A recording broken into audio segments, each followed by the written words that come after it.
everybody. Morning. Still morning. I think last time I was here was March. I do remember it was my birthday. So I was quite keen to get going and get home. And the news was pretty grim. We'd got an inflation rate of about 10%. The economy had just about managed to struggle through the winter without falling into recession. But it had been a tough time. And we were hoping for better things. And in a sense, we have had them. The inflation rate is no longer double digits. It's 4.6%. But we still don't really have what I would call a growing economy. So in the meantime, I have left HSBC. My views are now entirely my own. And I am semi-retired. Although I'm quite keen to keep myself occupied. I threaten my family that one day I'm going to park myself in front of the TV to see what all this daytime TV malarkey is actually about. What is Cash in the Attic? What is Homes Under the Hammer? What is This Morning? I've never enjoyed or endured them. And I still haven't.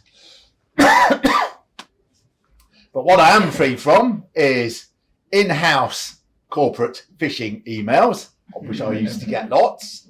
I'm also free of that endless cycle of mandatory learning. Same things year in, year out. Fraud, this, cyber awareness, that. Bundling undertakings, something peculiar to banks that we used to have to do every year. And the most complicated one I ever had to do, the Volcker rule, named after a very tall man who once ran the Federal Reserve. And if you've never had to do mandatory learning on the Volcker rule, count yourself lucky. So where we are now in this fight against inflation is that, yeah, we've done the hard yards in the sense that we've got interest rates up, inflation is beginning to go down, but we are at the point of peak pain. We're now at the bit where it hurts us most. You know, the doctor has told you it's going to hurt. You know it's going to hurt. He's now drilling your teeth, and it is hurting. That's where we are, and that's where we're going to be probably for another 6 months, and that applies to the UK, and it applies to the rest of the world. So we go to the next to the slide, please, which is global economy. And it's kind of, what I'm going to do here, because we've got a autumn statement to talk about, I'm going to do less global, and then we'll do some autumn statement, and then we'll talk about the UK. But in terms of the global economy, it's very much a repetition of last year. So last year starts off a bit bright and breezy, and we got over Omicron. We start to get rid of all our COVID restrictions. It's looking like a not too bad year. And then we get the Russia-Ukraine war, which causes a whole heap of inflation, a whole heap of other problems. And after that, economic activity kind of goes downhill. And we just about muddle through the winter. We find other sources of gas. The lights don't go out. This year starts, again, fairly bright start. But then, of course, what we realise is that it's going to take rather more interest rate pain than we'd hoped for in order to quell this inflation. So from about March of this year, we have a series of bad misses on the inflation, on the monthly inflation numbers. They keep coming in higher than expected.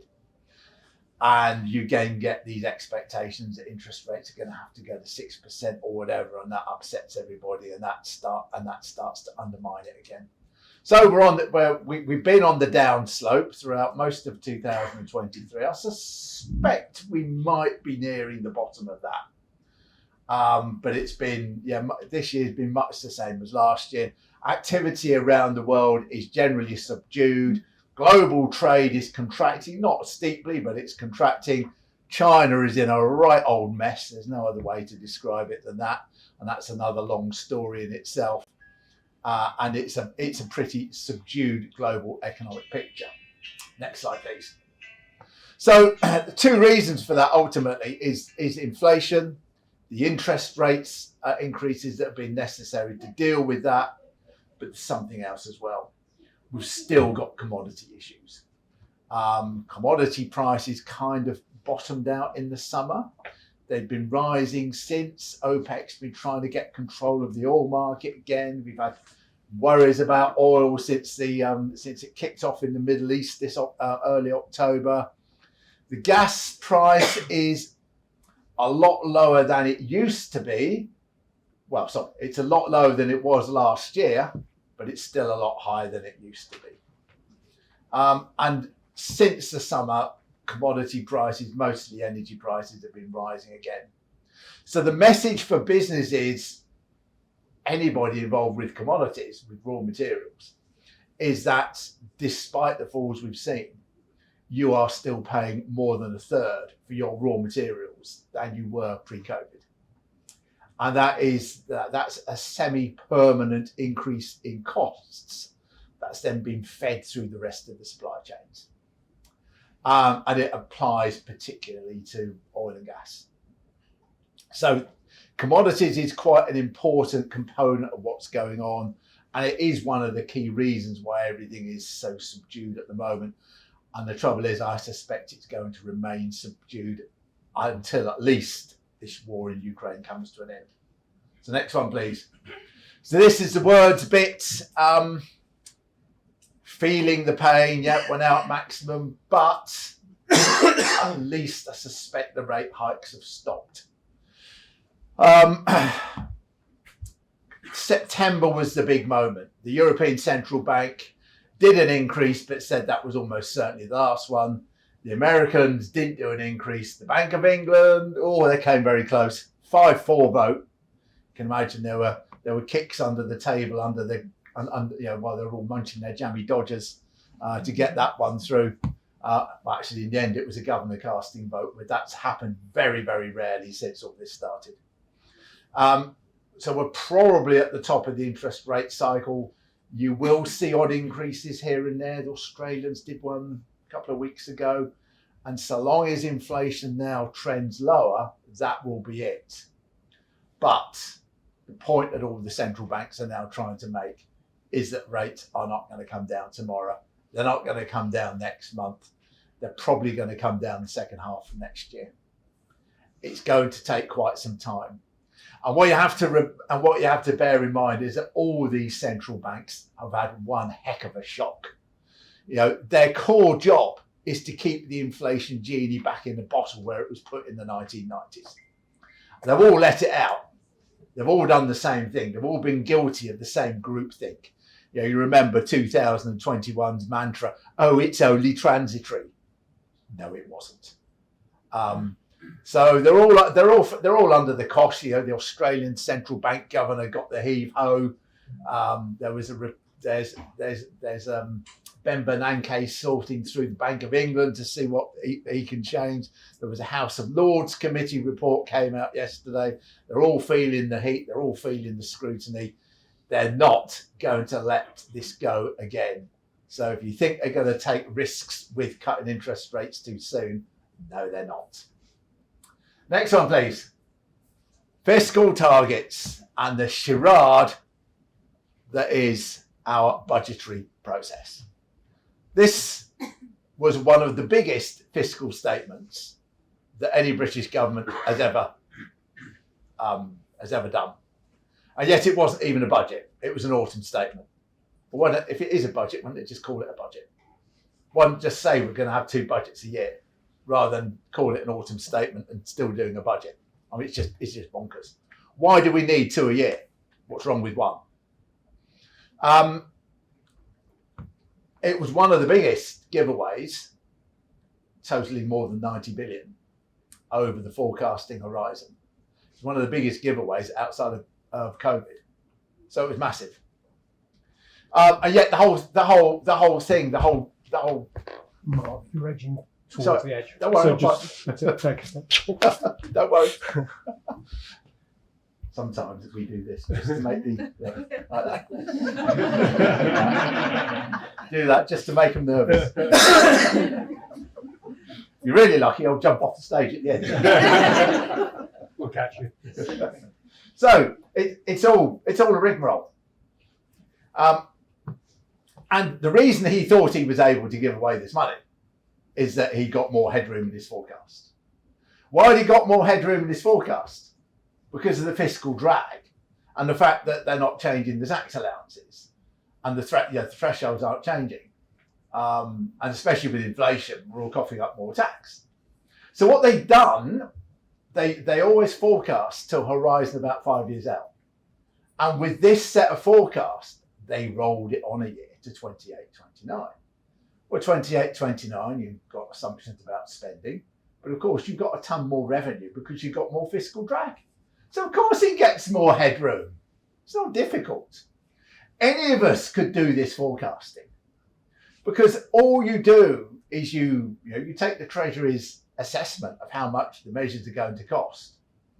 And then on the spending side, you've got a government that sets spending limits for departments over a 3-year cycle. But once that finishes, you just pencil in some numbers and you make it work because all you have to do to meet the fiscal rule is to have debt falling as a proportion of GDP in the last year. Doesn't matter what happens in the years before, it always rises. But strangely enough, it always falls in the last year. You always meet your rules. It's absolutely ridiculous. It's simpleton stuff. And one of my first recommendations for any government, whatever stripe that gets in after the next elections, for goodness sake, change the fiscal framework. It is utterly ridiculous. I mean, you can start to see, in a way, why Liz and Kwasi thought they didn't need to bother doing OBR forecasts. I mean, you could well see why they thought that, because they are complete nonsense. The framework is just silly. And yet the markets like it. They like a big fat document with lots of numbers in. Oh yes, we've got forecasts. Everything's okay. But it's laughable. So that's how he got his headroom. And what could he have done with that headroom? He might have compensated the spending departments of governments for the money that's effectively being taken off them by higher inflation. The prices of everything they buy is going up. That means they can spend less. They should be compensated. Well, he's not done that. He could have moved some of these thresholds up. Decided not to do that either. What he decided he wanted was a nice headline giveaway that gives him the option of going for a general election in May, should he wish. Now, I doubt he does. The stranger thing, though, is all the kite flying in the press. I mean, why did we get all this stuff about inheritance tax? A tax that about 7% of estates pay. Most people don't pay, if you pay inheritance tax at all, you only pay it once in your life. When somebody dies. Why do we obsess about it? A tax that hardly anybody pays. Rather than taxes that everybody pays. Again, just it's quite bizarre. So, that's what he decided to do with his money. Is any of this money ever really there? Well, that's highly debatable. And one thing is for sure, when he stands up again in March, the OBR will not have rolled the forecasting horizon forward another year. The favour he was delivered in November will not happen again. So next one, please. That was about debt to GDP, still over 90%, even with a better set of numbers. There is another rule that says you have to get the deficit down below 3% of GDP. Yeah, he does that. That I would have thought is an absolute bare minimum. And you might ask, why is the deficit still as bad at the moment as it is? Well, actually, we'll explain that with the next one. The eye-watering cost of servicing our national debt. So high interest rates, they don't do much for any of us. They don't do much for businesses. They really don't help the governments at all around the world. Debt servicing costs have mushroomed. So a government that not so long ago was spending 30-40 billion a year servicing the national debt is now paying about 120 billion servicing the national debt. The increase alone is 1.5 times the total defence budget. the increase alone is almost as much as the education budget. I mean, put it this way, if that number was still 30-40 billion, we'd actually be running a surplus. That's how much we're paying to service the national debt. And that's the problem. So, government would certainly like interest rates down. The question is how much in a new world order where inflation is unlikely to go back to the levels that it used to be, a world where you cannot rely on globalization to keep making things cheaper. Next one, please. So, of course, this is a rub. The obvious reason why he thought he needed to give something back to ordinary people through NI cuts is that it takes a little bit of the edge off the fiscal drag. The fact that we are all being dragged into higher tax rates because of not changing the thresholds. In the period until 2028-29, it's reckoned that 4 million people who currently don't pay income tax will be paying it. Classic case, my son, he studies at uni, well, I think he studies. And at the weekends he works in Morrison's, doling out hot chickens to builders and football dads. And not quite at the tax threshold, but I reckon the rate things go, if he's still there in a year or two, I think they'll catch him. Now, the strange thing is, 15 years ago, he would have definitely paid tax. But in recent years, people earning that much have not. But they're going to get dragged into the tax net. And about 3 million people, it's reckoned, are going to get dragged up from basic rate to higher rate tax. And no matter what he's done last week, by the time you get to 2028, 29, nothing changes. The tax burden is still going to be the thick end of 38% of GDP. The problem is that public spending will still be about 42, 41, 42% of GDP.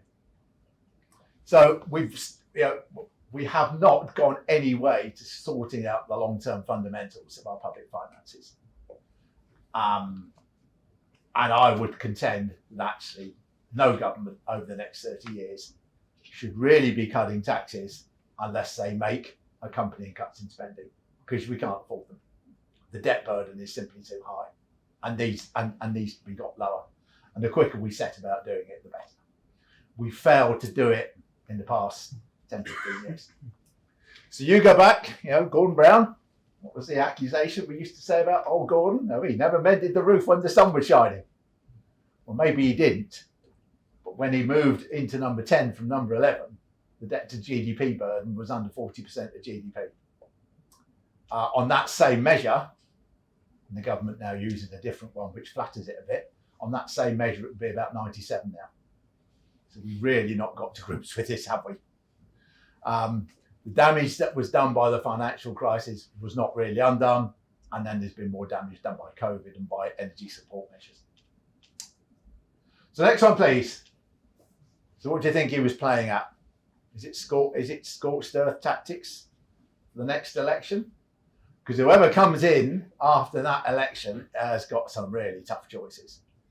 The first one being, well, you've got a tax burden that's rising to a historically high rate, but you've also got the issue of whether you compensate the public spending departments for the inflation that's ravaged their spending power. And that will be your first big choice. So it is a bit of a poison chalice. We've had jokes over the years about the outgoing ministers leaving notes in the Treasury say, sorry folks, there isn't any money. The times it's happened in the past, it wasn't really true. Perhaps this time it will be true. So next one, please. So I think that's enough of autumn statement. They really ought to reform the whole rigmarole. It's all rather silly. So where's the economy heading? Well, given there was zero growth in the last quarter, surveys pointing to a brush with recession is perhaps a bit of a misstatement because that's where we already are. The economy is not growing. It hasn't grown. It grew a little bit at the start of the year, but hardly as you'd notice. And it's certainly not growing now. The only question is, does it just flounder on like it is for another 6 months, or does it actually go into a small downturn? But if it does go into a downturn, it will probably be quite a minimal one. Again, you might not notice it. It's just a prolongation of the sort of rather lackluster nothingness period that we're going through. There are parts of the economy that are doing quite well.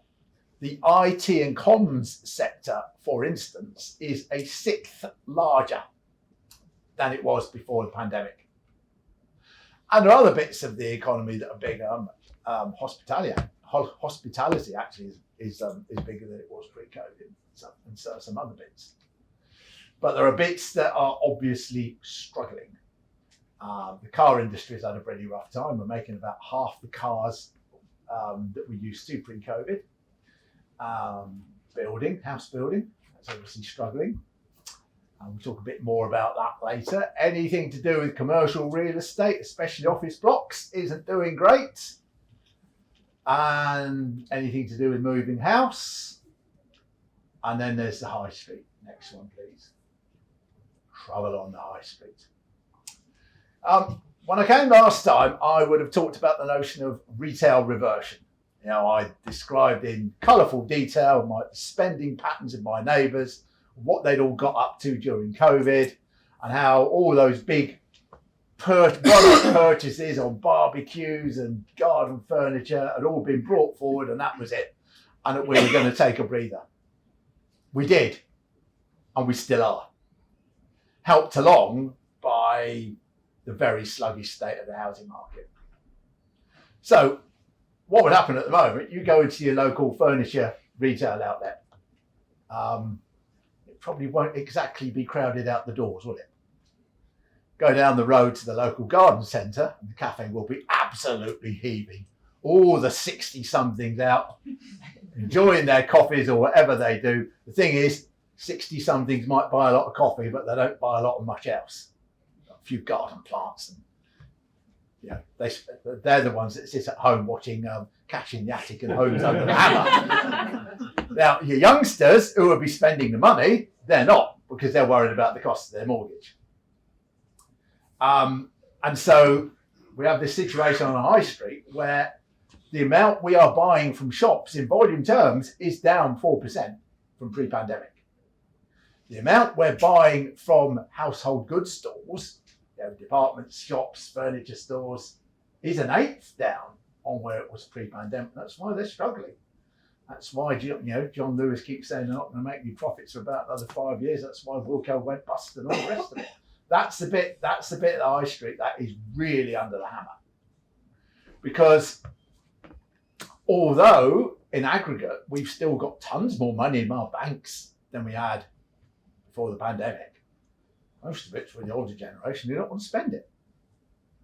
I've reached that age now, I don't want to spend anything.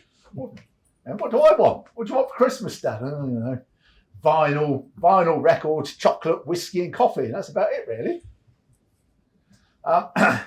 So we find ourselves a bit stuck. Certainly while we've got interest rates where they are, and while people who want to buy houses are worrying about how much it's going to cost to refinance mortgages. And if we go to the next slide, you see what's happening to the housing market. That's pretty grim as well. So house prices, on the official measure, not falling as much as some people would have you believe, but they're not exactly going anywhere, and the market is extremely quiet. Meanwhile, if you're renting, while you think about getting onto the housing market ladder, and all that money you thought you might be saving with a deposit is being eaten up by high rent payments. Rents are rising, house prices are not. So it is really tough for that big spend for that cohort of people who tend to do the big spending on consumer goods, while the older generation just sit on their money and don't spend it. They want some holidays, they want trips to the garden centre, but not much else. Next one, please. If you want some good news, and there wasn't much good news in the last 5 minutes. Now, that phrase you've heard so much, cost of living crisis, are people still using it? Well, I suppose in the sense that we haven't recovered to where we were, you might still say it's continuing. But in the sense of inflation running ahead of wages, that's no longer happening. That's turned round, and it's turned round decisively. And it happened in the summer of this year. So even, again, the OBR's forecasting record on this is pretty poor. I mean, they thought we were in for a really steep fall in real household incomes of about 7%. It turned out to be 3 point something, which is still pretty steep, but it's about half of what they thought it was going to be. And it's finished sooner, because it turned out that in the background, against the background of a very tight labour market, employees were a lot better at bargaining up their wages than most people thought they would be. So the cost of living crisis is over. Wages are now rising faster than inflation. Wages are stuck at about 7-8% growth. Inflation's now down at 4 or 5. That's likely to continue. Household incomes will recover to a degree. And then, of course, the taxman gets his mitts on it, doesn't it? Which tends to negate it somewhat. So yeah, there is good news on this, but then the tax comes in. But people are likely not feeling quite as much under the cosh as they were this time last year. We're now starting to see some lower mortgage rates on offer. If that energy price cap starts to fall in the spring, then people then may well start to feel better. And you should see consumer spending start to revive during the middle of next year. It's not going to be anything spectacular, but it ought to be better than it is at the moment. Now, next one, please. I would have showed you this in March, and it's still the most important slide in the deck. And it's important because the labour market and the tightness of the labour market is what drove our inflation so high. It's what's kept it there. It's what has made it higher than it is in other countries. And it's this thing ultimately that the Bank of England just, for some reason, just missed. Now, one of the numbers on there is the vacancy figure. It's part of the labour market stats every month. It's not the discredited labour force survey bit, it's a separate survey.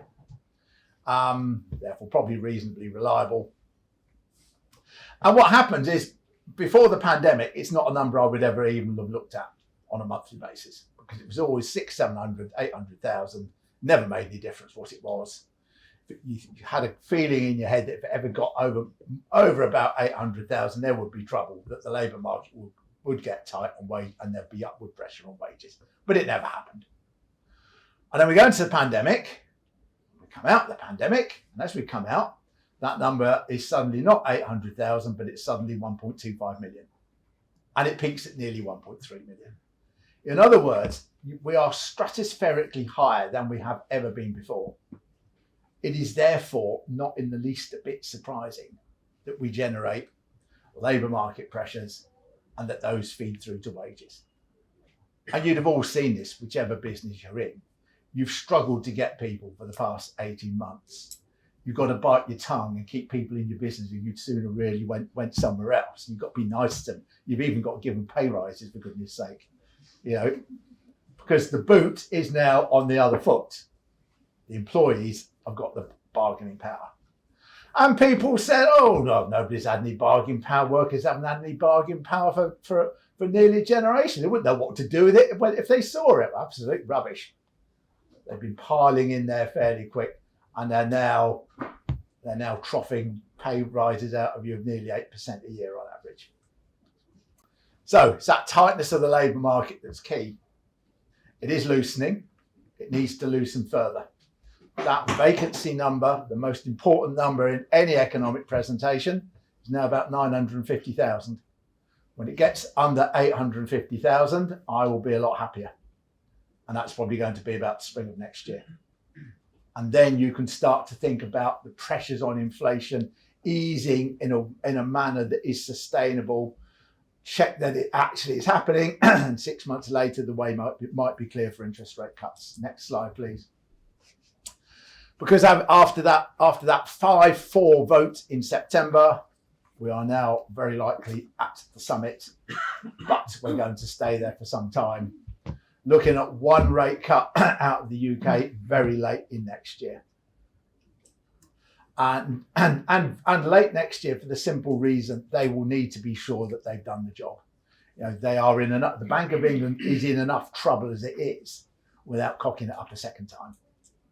So they're not going to risk getting it wrong. The markets, by the way, are pricing for 2 cuts next year.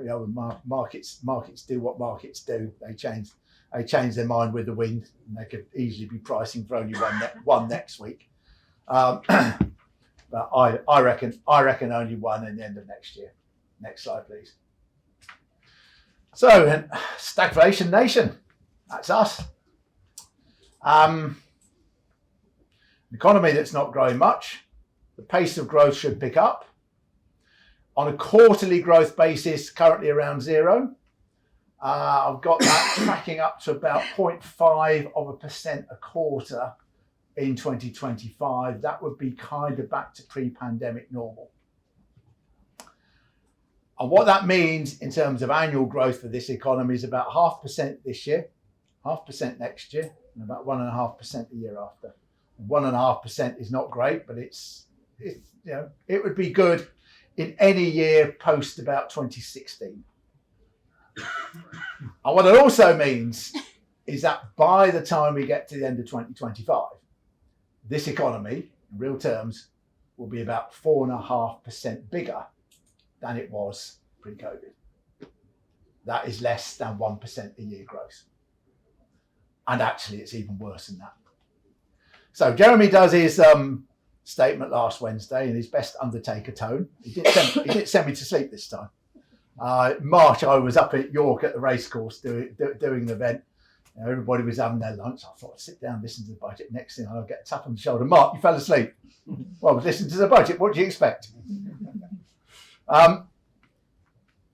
So he delivered his autumn statement. Government hoping for a few plaudits. And then on Thursday, the bombshell hits of the migration numbers. Now, the government actually get pre-sight of these. They would have seen them by the time Jeremy stood up, and they would have known how bad they were going to be. Migration inflows in the year 2022 of over 700,000. Maybe falling off at the start of 23, but not much.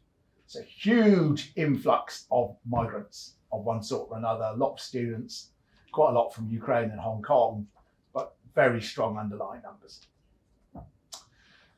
Indeed, last week, the other thing we had out the same day, we had the mid-year population estimates for England and Wales. It's one of the factors of devolution that the countries of the UK don't publish these numbers together anymore. But what it showed, and given England and Wales is most of it, it showed an increase in population in 2022 of 1%. The last time our population grew by 1% was in 1962. It was rather smaller in 1962, so actually it was less people. 1962 was the end of the post-war baby boom. We were frantically making babies as fast as we could. Now it's mostly migration. And so, even if you reckon that rate might slow a little bit over the years to 2025, and we haven't got the full figures yet for me to do the full maths, but I would reckon by the time you get to 2025, the economy might be 4.5% bigger than it was pre-COVID. But in per capita terms, it might not be any bigger at all. Next one, please. So that's us. Ongoing stagnation, brush with recession. Hopefully the inflation numbers keep coming down. Just watch them every month. Watch the headline rate. Watch the underlying rate. It's the underlying rate that actually really matters. It doesn't need to be 2.0% precisely, but it does need to get down that way before the Bank of England can feel confident to start cutting interest rates. Certainly, I don't think they'll be cutting base rate until the underlying rate is the right side of 3%. Final few words on the corporate landscape. Next one, please. Obviously, in an economy that's not growing, you can't exactly expect businesses to be making bumper profits, although, as previous speakers said, they are sitting on quite a lot of cash. Profits are a bit under pressure, but of course the big news is failures. And the fact is that at the moment we are seeing companies failing at a rate of over 6,000 a quarter. It's the highest rate of failure since 2009. Now, the economy is nothing like as dire as 2009. There's a couple of things gone on here. First, some got delayed because you couldn't really fail during COVID. And then the second point, and this is an economist speaking, economists like a bit of creative destruction, don't we? We always think about resource allocation and that somebody else might be able to use your resources better. We like businesses to fail at a steady rate.